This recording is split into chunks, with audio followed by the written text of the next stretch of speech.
Shemai, guys. Welcome back to the Life to the Full podcast, the podcast that helps you make the most of your time here on Earth. I'm your host, Dav Morse. Time is short on Earth. Our life is but a mist, so we might as well make the most of it. Today, I am reading an article from the Wall Street Journal, published in 2014, entitled Advice for a Happy Life by Charles Murray. I'll be reading what Mr. Murray has to say, and then adding a little bit of my own commentary alongside it. So here we go. Let's get started with Advice for a Happy Life by Charles Murray.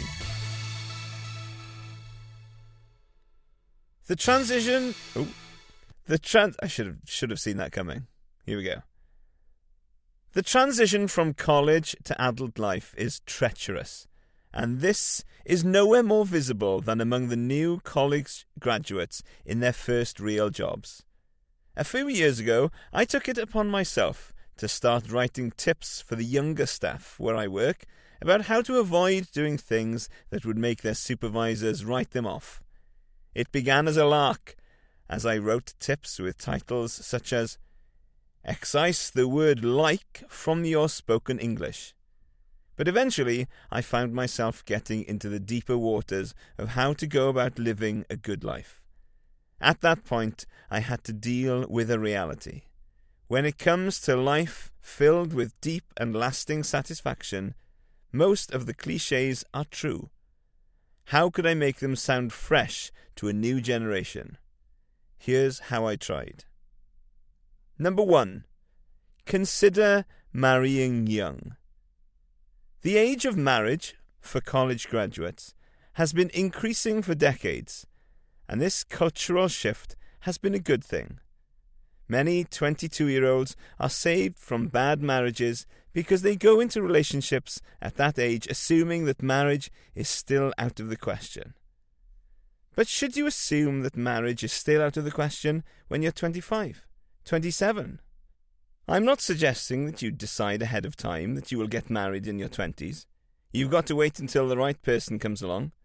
I'm just pointing out that you shouldn't exclude the possibility.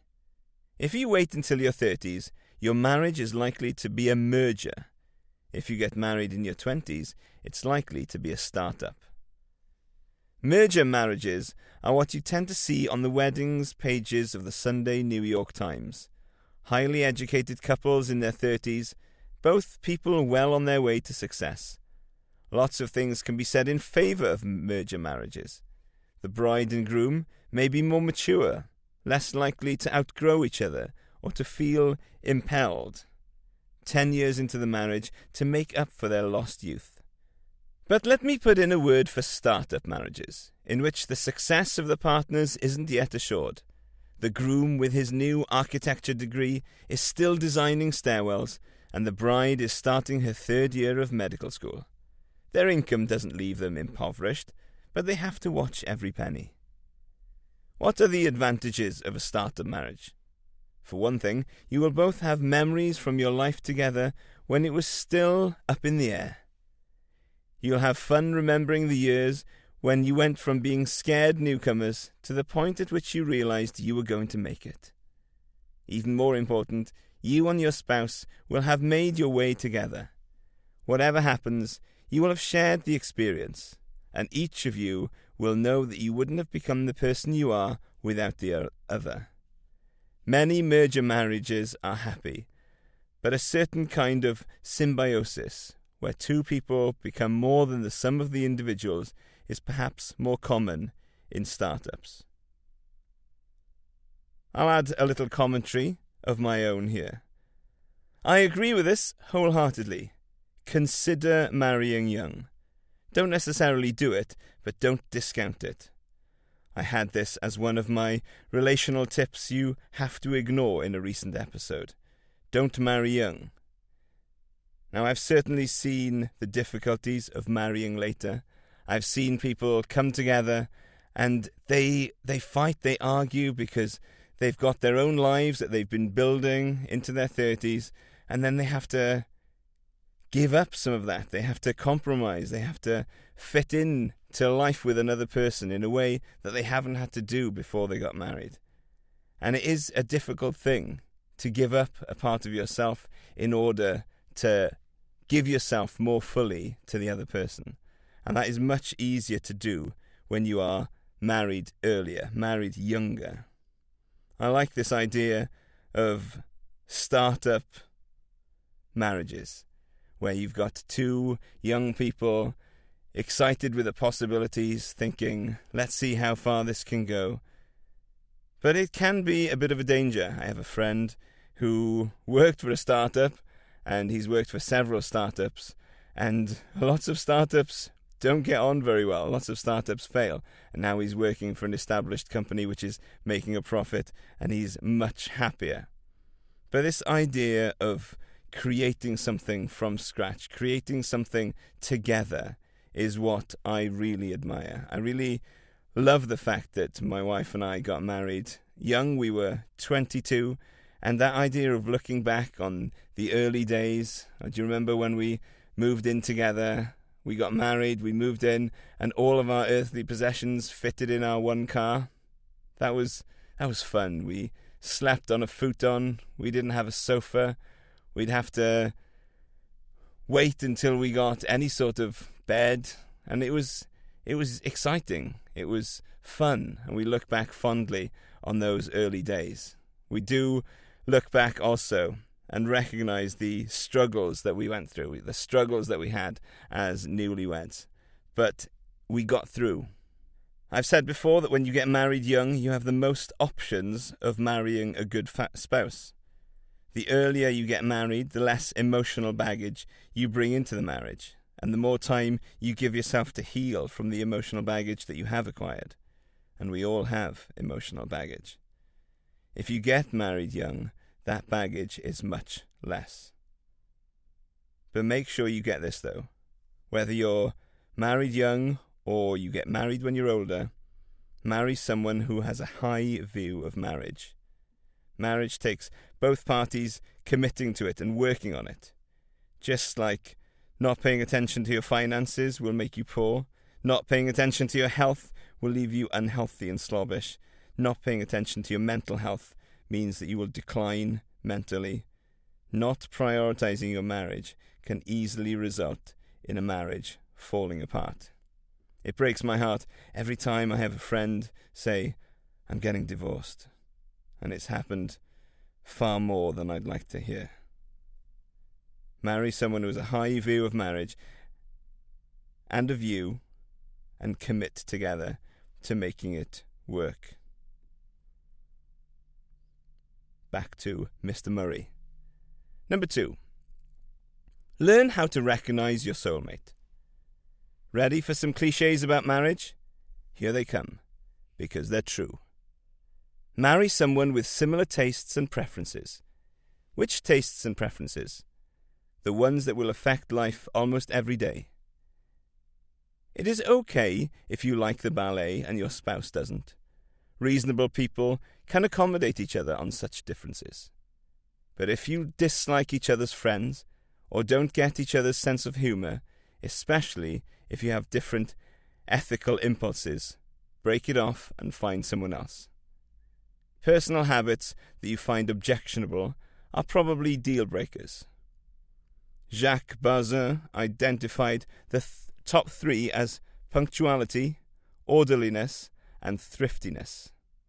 It doesn't make any difference which point of the spectrum you're on, he observed.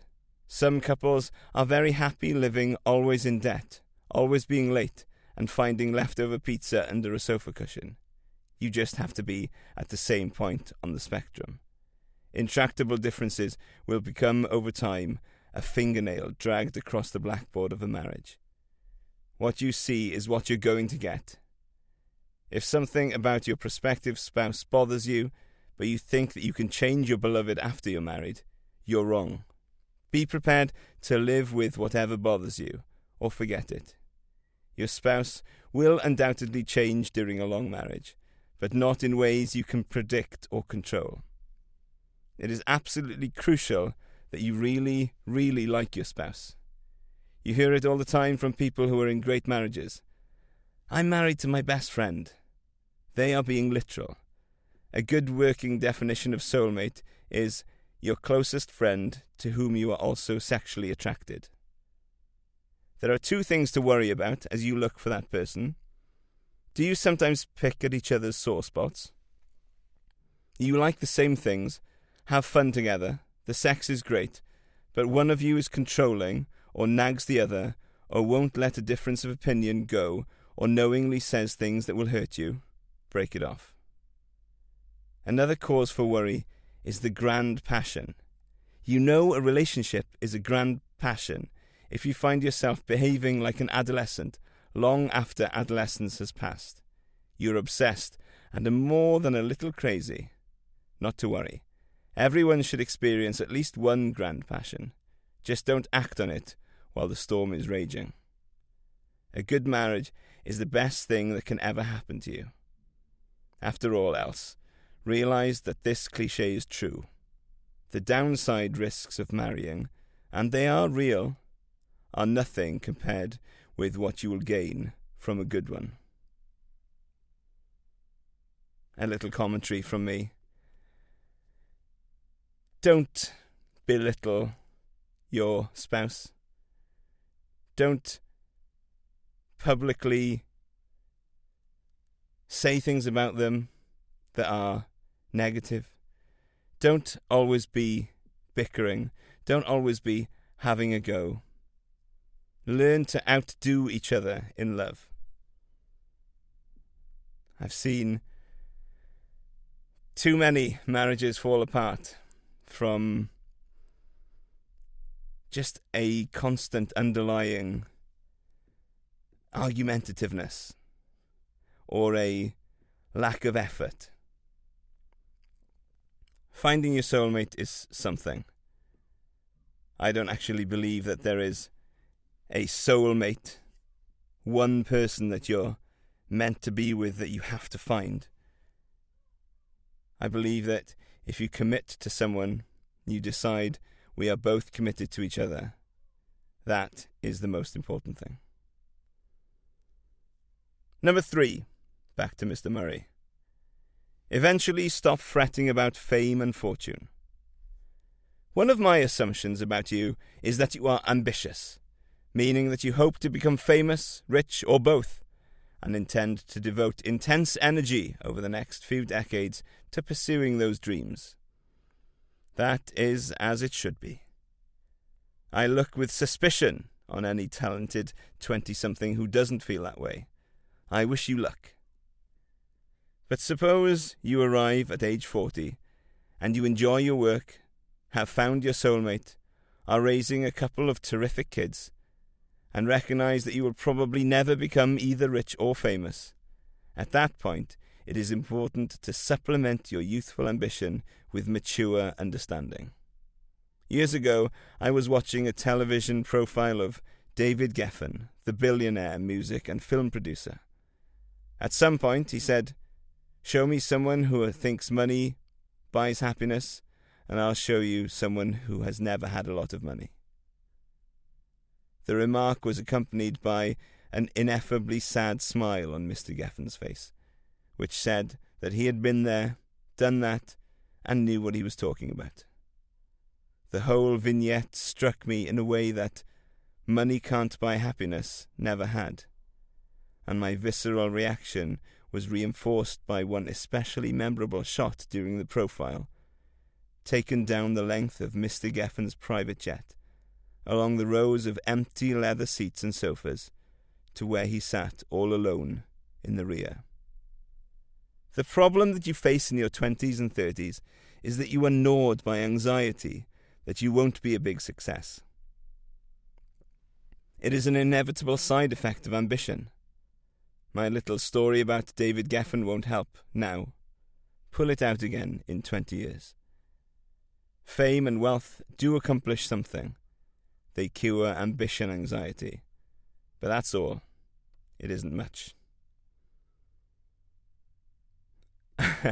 I am still working on this one.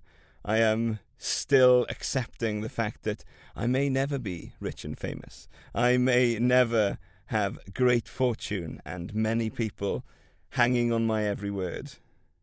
I'm still working on it. I am, in fact, trying to make my fame and fortune from this podcast.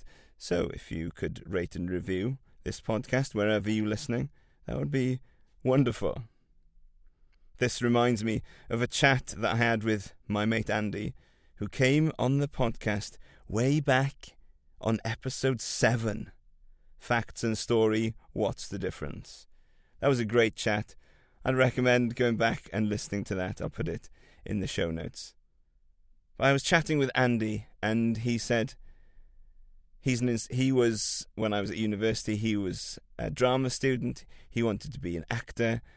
And I guess with acting comes fame and fortune to some degree. And as he reached the end of his 30s, beginning of his 40s, we were chatting and he said, I've come to terms with the fact that I may never make it as an actor. And to be honest, I'm kind of okay with that. I'm kind of glad, because I know if I'd have made it as an actor, then I would have been put in situations that would have put my family life in jeopardy, in difficulty. I've got a wonderful wife and 2 wonderful kids. And if they are the only 3 people that I affect and have an effect on in my life, then that's a life well lived. And I've wrestled with that and thought, I've got so much more that I want to give. I want to help more people. I want to share wisdom with people who are beyond my family, who are beyond just the 3 people that I live with. But I can't control that. I can't control who listens and who takes action on what I have to say. But I can pour my energy into my wife and my 2 children. And if my legacy extends to just having a wonderful wife and wonderful children, then that is it. That's enough. I am happy and content with that. I don't need to be financially independent, though hopefully I'll make it before I retire. I don't need to have a great following, although I do appreciate everyone who listens. And I'm pretty excited that the download numbers for, March, are on track to be the 2nd best month ever on the podcast. So I'm pretty excited about that. But if all I have is my family, then I'm satisfied. Back to Mr. Murray. Number 4. Take religion seriously. Don't bother to read this one if you're already satisfyingly engaged with a religious tradition. Now that we're alone, here's what a lot of you stand when it comes to religion. It isn't for you. You don't mind if other people are devout, but you don't get it. Smart people don't believe that stuff anymore. I can be sure that is what many of you think, because your generation of high IQ, college-educated young people, like mine 50 years ago, has been thoroughly socialized to be secular as your counterparts in preceding generations were socialized to be devout. Some of you grew up with parents who weren't religious, and you've never given religion a thought. Others of you followed the religion of your parents as children, but left religion behind you as you were socialized by college. By socialized, I don't mean that you studied theology under professors who persuaded you that Thomas Aquinas was wrong. You didn't study theology at all. None of the professors you admired were religious. When the topic of religion came up, they treated it dismissively, or as a subject of humor. You went along with the zeitgeist. I'm describing my own religious life, from the time I went to Harvard until my late 40s. At that point, my wife, prompted by the birth of our first child, had found a religious tradition in which she was comfortable, Quakerism, and had been attending Quaker meetings for several years. I began keeping her company and started reading on religion. I still describe myself as an agnostic, but my unbelief is getting shaky. Taking religion seriously means work. If you're waiting for a road to Damascus experience, you're kidding yourself. Getting inside the wisdom of the great religions doesn't happen by sitting on beaches, watching sunsets and waiting for enlightenment. It can easily require as much intellectual effort as a law degree. Even dabbling at the edges has demonstrated to me the depths of Judaism, Buddhism, and Taoism. I assume that I would find similar depths in Islam and Hinduism as well. I certainly have developed a far greater appreciation for Christianity, the tradition with which I'm most familiar. The Sunday school stories I learnt as a child bear no resemblance to Christianity taken seriously. You've got to grapple with the real thing. Start by jarring yourself out of unreflective atheism or agnosticism. A good way to do that is to read about contemporary cosmology. The universe isn't only stranger than we know. It is stranger and vastly more unlikely than we could ever have imagined. And we aren't even close to discovering its last mysteries.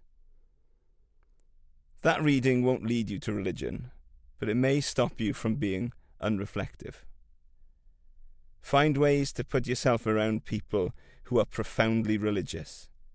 You will encounter individuals whose intelligence, judgment, and critical faculties are as impressive as those of your smartest atheist friends, and who also possess a disquieting confidence in an underlying reality behind the many religious dogmas.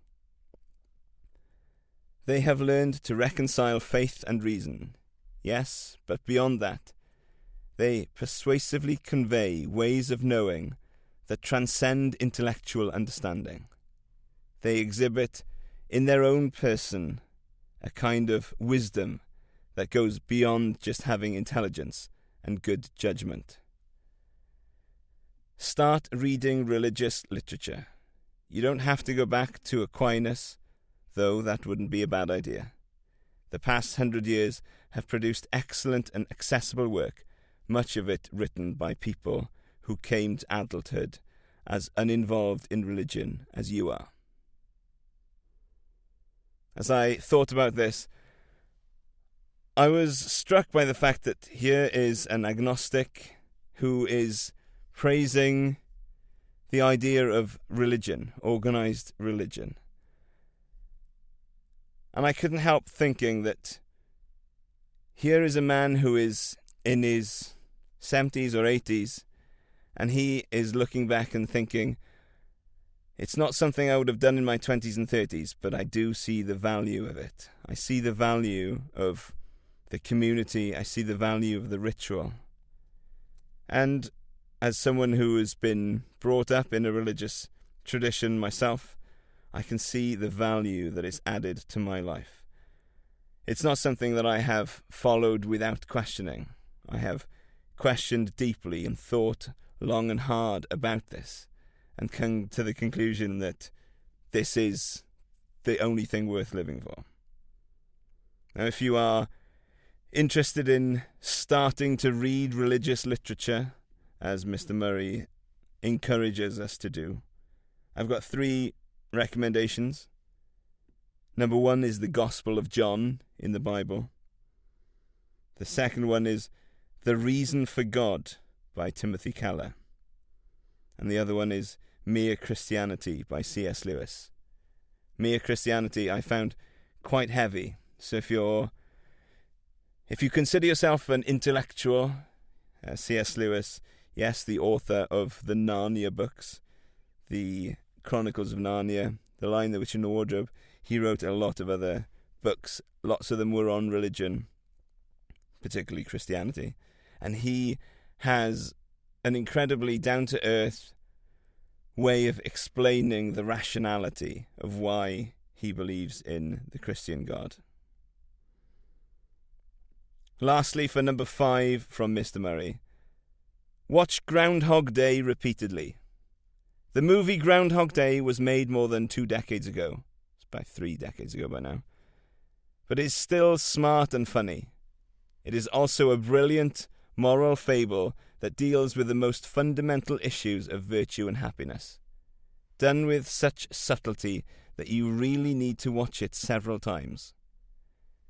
An egocentric TV weatherman, played by Bill Murray, is sent to Puxtawenny, PA, to cover Groundhog Day. He hates the assignment, disdains the town and its people, and can't wait to get back to Pittsburgh. But a snowstorm strikes, and he's stuck in Puxtawenny. I can't even say that. And when he wakes up the next morning, it is Groundhog Day again, and again, and again, and again.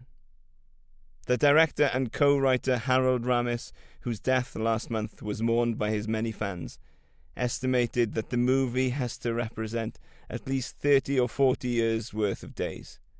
We only see a few dozen of them, ending when Bill Murray's character has discovered the secrets of human happiness.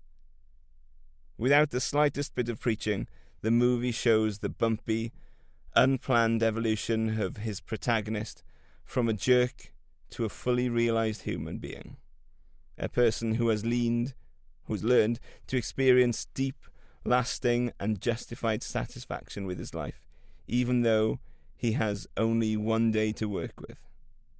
You could learn the same truths by studying Aristotle's Ethics carefully, but watching Groundhog Day repeatedly is a lot more fun. I recently had the experience of putting out the recycling. And as I put out the recycling, I thought, another week has gone by. Another week has gone by, and as I kept putting out the recycling, I thought, that's another week gone by. And I started questioning, what have I done? Have I made the most of this week? Have I enjoyed this week? Have I told people that I love them this week? Have I spent time with my wife and my children this week?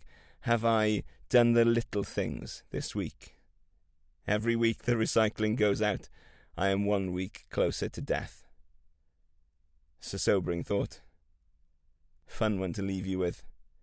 And I want to make sure that I experience the joy in the mundane, the joy in the little things, the joy in the day-to-day. The essay that I've read today is adapted from Mr. Murray's new book. It's probably not new now. The Kermundigan's Guide to Getting Ahead.